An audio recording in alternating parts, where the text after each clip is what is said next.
ನಮಸ್ಕಾರ, ನಾನು ಕಿಶೋರ್ ಕುಮಾರ. ನೀವು ನೋಡ್ತಾ ಇದ್ದೀರಾ ನಾ ಓದಿದ ಕತೆ ನಿಮ್ಮ ಜೊತೆ ಚಾನಲ್ಗೆ ಸ್ವಾಗತ ಸುಸ್ವಾಗತ.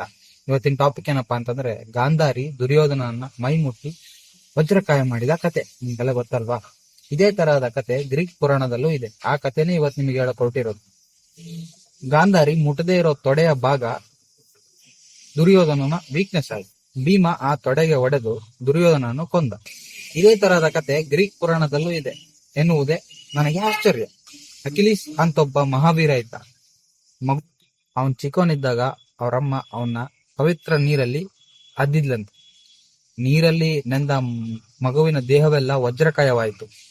ಆದರೆ ತಾಯಿ ಹಿಡಿದುಕೊಂಡಿದ್ದ ಮಗುವಿನ ಇಮ್ಮಡಿ ಫೂಟ್ ಮಾತ್ರ ನೀರಲ್ಲಿ ಮುಳುಗಿರಲಿಲ್ಲ. ಅದೇ ಅವನ ವೀಕ್ನೆಸ್ ಆಯ್ತು. ಯಾರೂ ಗೆಲ್ಲಲಾಗದ ಮಹಾವೀರನು ಕಡೆಗೆ ಯಾರೋ ಅವನ ಇಮ್ಮಡಿಗೆ ಬಾಣ ಬಿಟ್ಟು ಕೊಂದರಂತೆ. ಅಖಿಲೀಸ್ ಇಲ್ ಎಂಬ ಪದ ಬೇರೆ ದೇಶದಲ್ಲಿ ತುಂಬಾ ಫೇಮಸ್. ಅಲ್ಲಿ ಇವತ್ತು ಯಾವುದೇ ವೀಕ್ನೆಸ್ ಬಗ್ಗೆ ಮಾತಾಡಿದ್ರು ಈ ಪದನ ಯೂಸ್ ಮಾಡ್ತಾರೆ.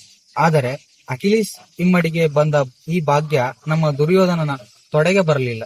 ಅದೇ ದುರ್ಭಾಗ್ಯ. ಇದೇ ಅಖಿಲೀಸ್ನ ಕತೆ.